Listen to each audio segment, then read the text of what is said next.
ને સત્સંગ મળ્યો છે એને પુણ્યનો પાર નથી, પારાવાર પુણ્ય છે.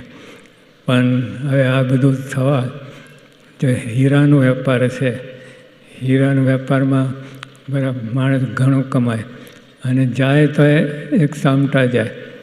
મારી પાસે બોચાસણ એક હરિભક્તા સુરતના 63 કરોડ રૂપિયા હવે કમાયા હતા આ હીરાના વેપારમાં. શૂન્યમાંથી સર્જન 63 કરોડ રૂપિયા. પણ એક સટ્ટો રમ્યો, 65 કરોડ જતા રહ્યા. હવે 2 કરોડ રૂપિયાનો વ્યાજ ભરે છે ઉપરથી, માથે દંડ. આવું થયું.